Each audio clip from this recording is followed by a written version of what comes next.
Pierre Engvall is set to be an unrestricted free agent if the Islanders don't sign him by July 1st. Today we'll tell you one big reason they should try to bring back Engvall. We've got that and a lot more on today's Locked On Islanders podcast. You're Locked On Islanders, your daily podcast on the New York Islanders. Part of the Locked On Podcast Network, your team every day.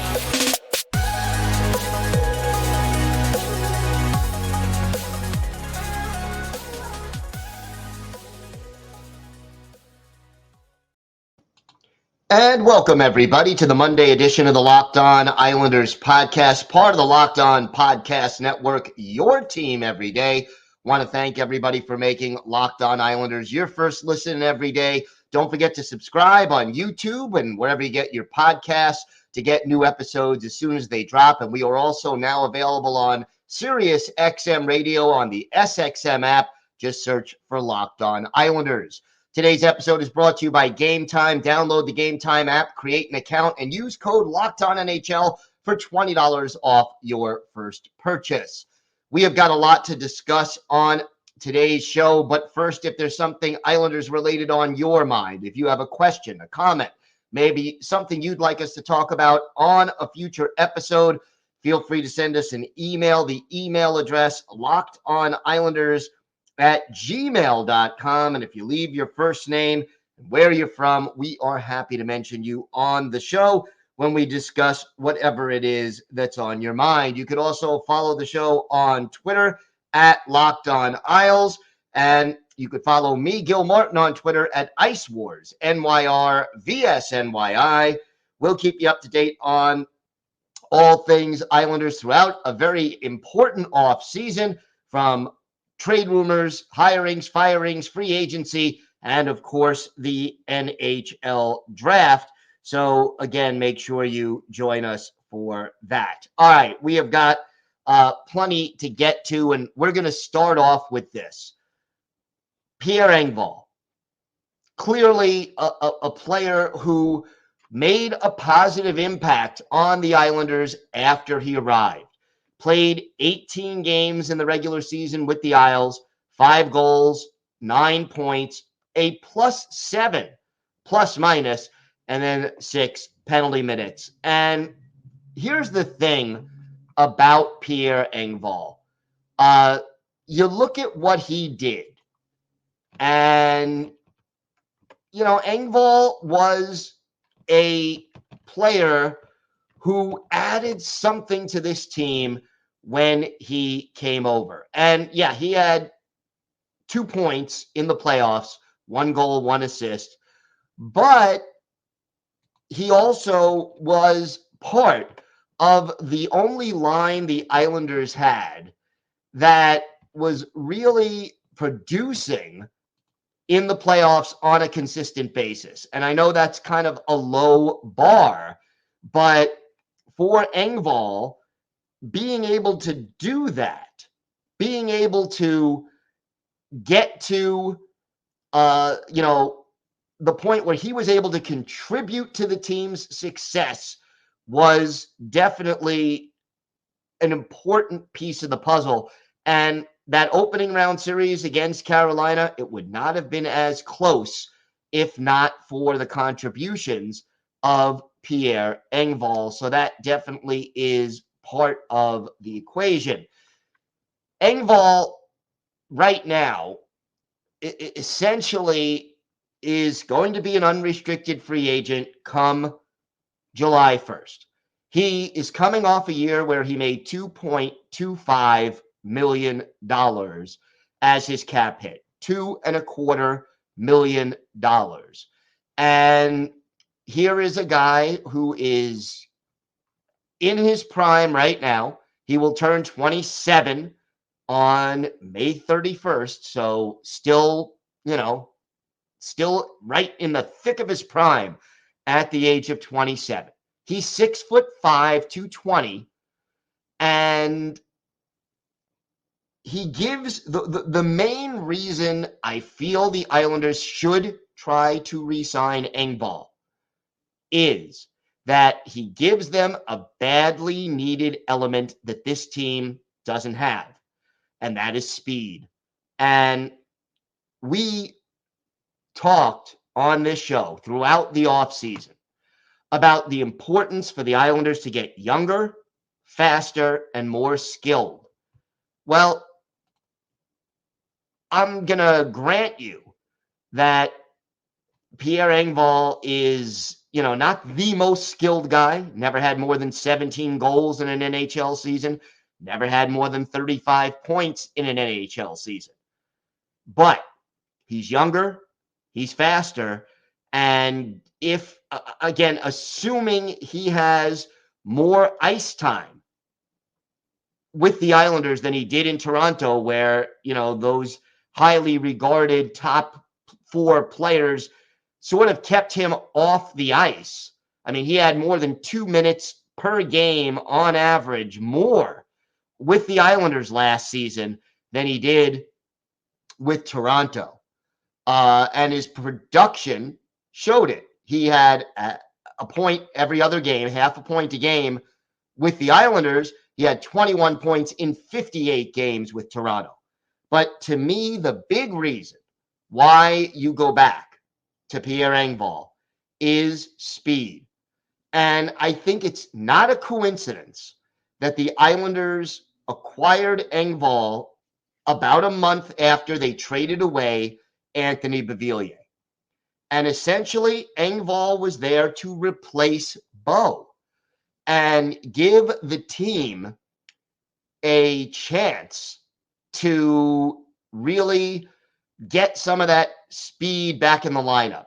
And I think Kyle Palmieri benefited big time from Pierre Engvall being someone who can keep up with and maybe even outskate Palmieri, but it gave that line a little extra time and space and a little extra threat because Engvall is deceptively fast.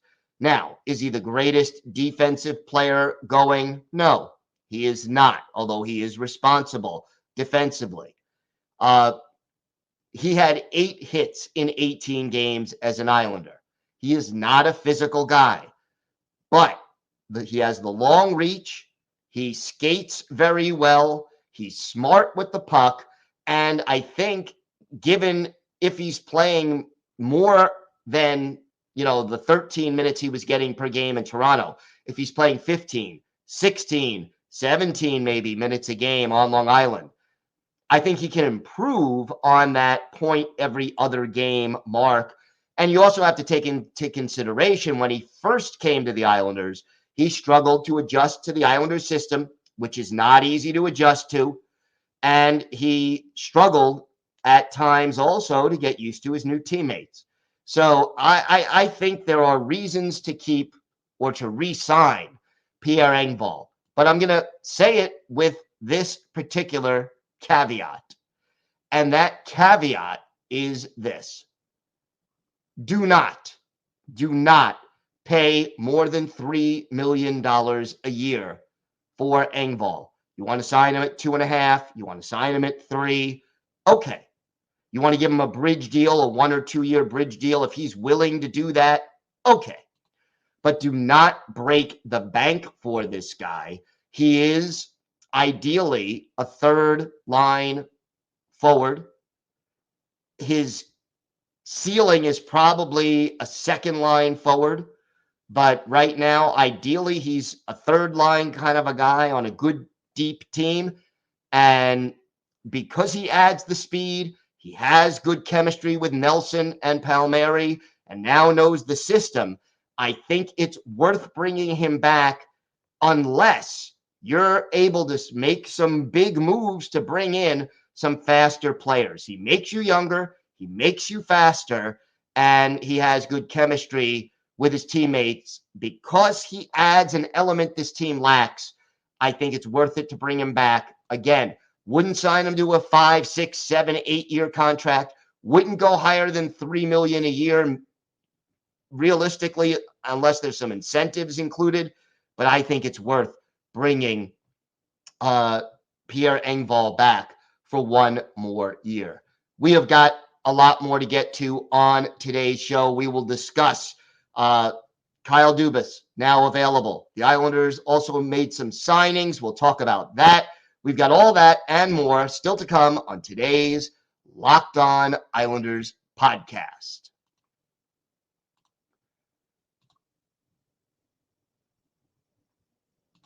Today's episode is brought to you by Gametime. Buying tickets to your favorite events shouldn't be stressful. Gametime is the fast and easy way to buy tickets for all the sports, music, comedy, and theater near you. With killer deals on last-minute tickets and their best price guarantee, you could stop stressing over the tickets and start getting hyped for the fun you have. Forget planning months in advance. Gametime has deals on tickets right up to the day of the event, and you can get exclusive flash deals on tickets for football, basketball, baseball, concerts, comedy, theater, and more. And the Gametime guarantee means you'll always get the best price. If you find tickets in the same section and row for less, Gametime will credit you with 110% of the difference. Snag the tickets without the stress with Gametime. Download the Gametime app, create an account, and use code LOCKEDONNHL for $20 off your first purchase. Terms apply. Again, create an account and redeem code LOCKEDONNHL for $20 off. Download Gametime today. Last-minute tickets, lowest prices guaranteed.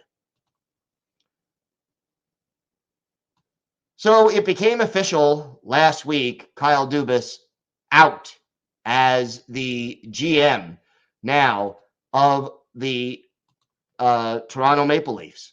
And I think it remains possible that Dubas would become a member of the New York Islanders organization. And, you know, you sort of read between the lines a little bit. And look, Dubas, he was let go on Friday. And here's what he said, that he would take some time if you didn't return to the Leafs this coming season to reflect. He said, I definitely don't have it in me to go anywhere else. It'll either be here, at that point it was Toronto, this quote is from before he got fired, or I'll be taking time to recalibrate, reflect on the seasons here. You won't see me next week pop up elsewhere. I can't put my family through that after this year. And basically, Pierre LeBrun, Hockey Insider, had this to say that initially Brendan Shanahan in Toronto wanted Dubas back, but Dubas asked for a little too much money, and all of a sudden he was out. Now, here comes the big question. There is one possibility, as Dubas himself said, going to take a little time off, going to spend time with my family, don't want to put my family through that again. The other possibility, however, which I think also makes sense, is that Dubas would sign a contract with the Islanders, come here, be an assistant under Lou Lamoriello for 1 year, maybe 2, and then he's told when he signs the contract, after Lou moves up to just concentrate on being president of hockey operations, you become the heir apparent, you take over as the general manager of the New York Islanders. That is a distinct possibility. And here's one of the reasons why I think it makes sense. The way this salary cap situation and contract situation for the Islanders is set up right now, it is unlikely and certainly difficult for the Islanders to make major moves this season, this offseason. They should be making, some moves, but it would require a lot of activity. But you have a lot of guys coming off the books after this season. After this season, well, who's no longer here? Sebastian Aho, Matt Martin, Cal Clutterbuck. Josh Bailey is completely off the books. You have a number of guys, and that doesn't include right now Varlamov, who's coming off the books this offseason unless they re-sign him. Mayfield, Parise, who, if he is back one more year, is probably only going to be giving it one more chance. When you have all these guys coming off the books at the end of next season and not a lot of prospects and not a lot of wiggle room on the cap, especially when you need to re-sign Ilya Sorokin, maybe Lou Lamoriello stays on as GM one more year, runs it back with this current group for one last try. And I'm not saying this is what I would do, but I'm saying this is a realistic possibility. Dubis spends 1 year as an assistant and then decides that, yeah, it's time for me to take over. He and Lou Lamoriello are close. Lamoriello still has input and influence, but Dubis gets a year to recharge his battery as the assistant, get to know the Islanders personnel, and gradually take over when Lou is ready to step down as GM and move up to exclusively doing the president of hockey operations. And look, a lot of teams right now are spreading out those two titles over two people. We just saw the Flyers. Briere is the GM. Keith Jones now director of hockey operations. It is being broken up for a lot of teams. It makes sense that this is being done. And now it's a question of whether that mold fits the Islanders.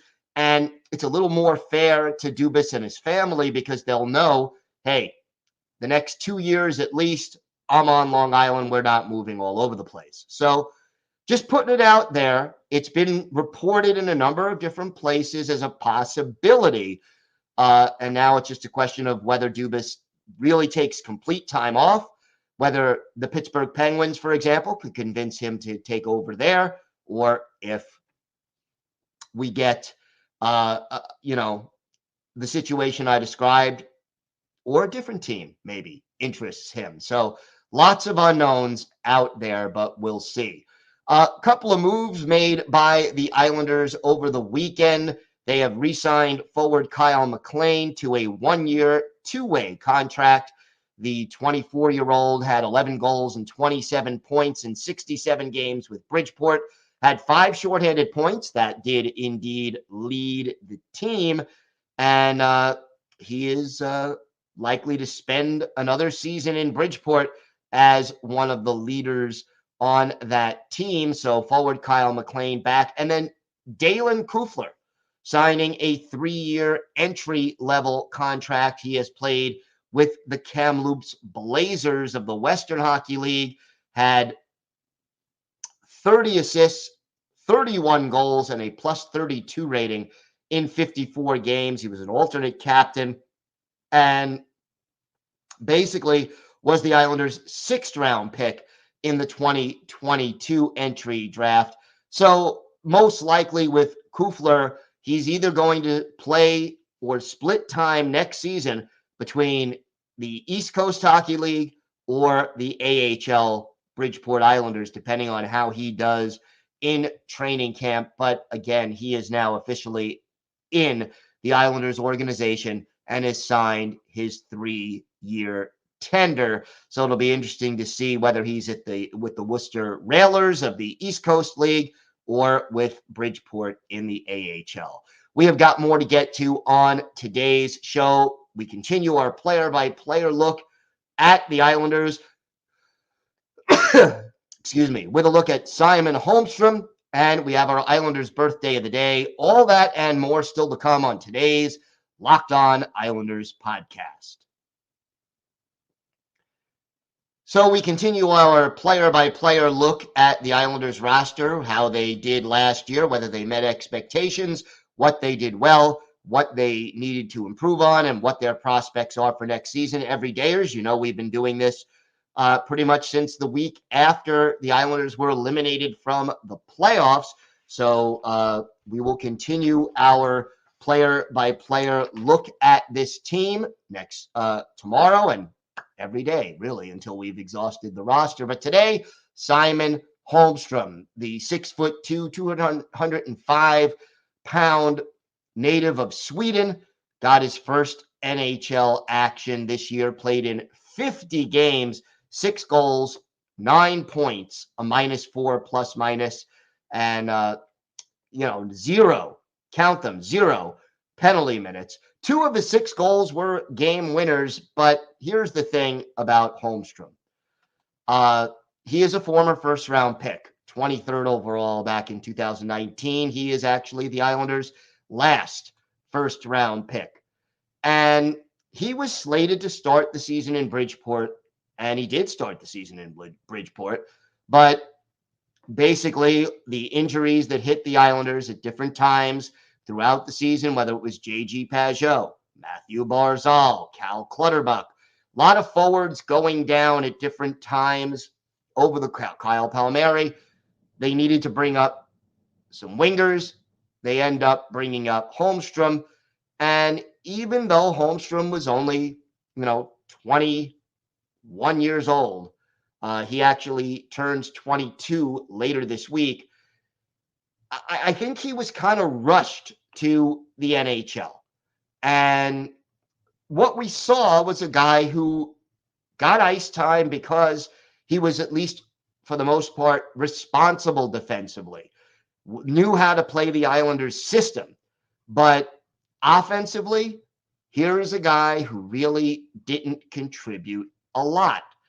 And, you look at the numbers, 50 games,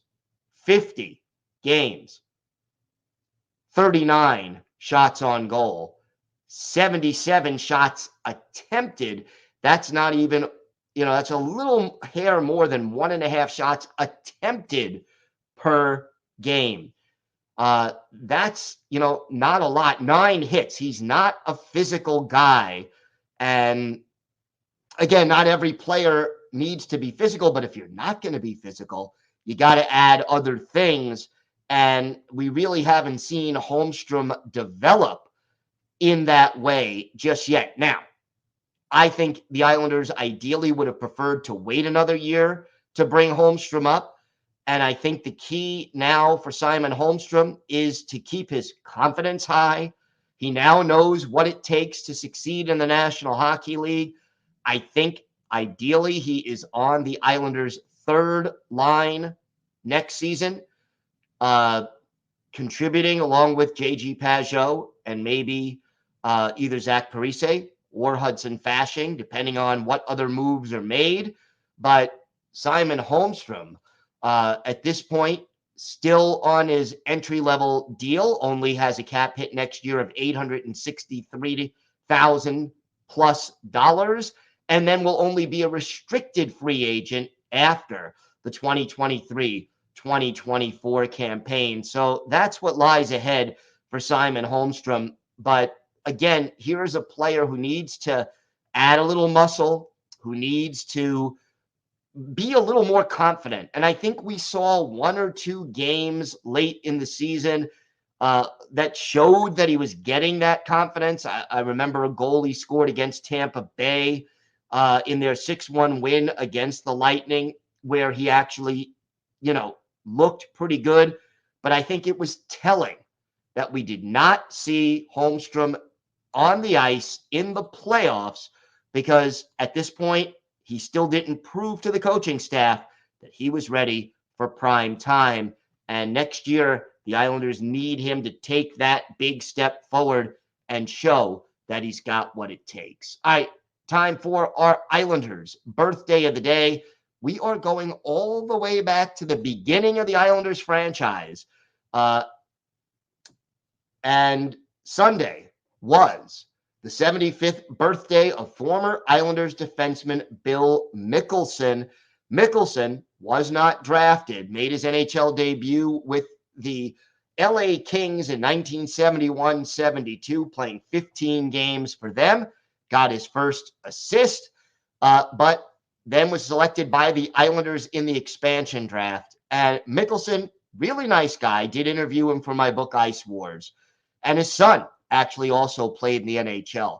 But he had an unfortunate distinction. He played 2 full seasons in the NHL, and both times he played on expansion teams who set the record for the worst record up till that time in NHL history. The 72-73 Islanders, who played 78 games and won 12 of them.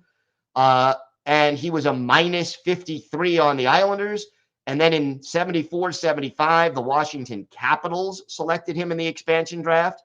He was a minus 82 in 59 games. Washington won 8 out of 80 games that year. And the minus 82 is still, to this day, the all-time worst plus minus in NHL history by a player in a single season. One of his better games as an Islander, February 6th, 1973, at the Nassau Coliseum, which was brand new then. The Toronto Maple Leafs come to town, and it was Gordon McRae in goal for Toronto, Billy Smith for the Islanders. Islanders win it by a score of 4-2. And in this game, basically, you have Bill Mickelson with an assist. He is a +2, and he did have a shot on goal. So Bill Mickelson is our Islanders' birthday of the day.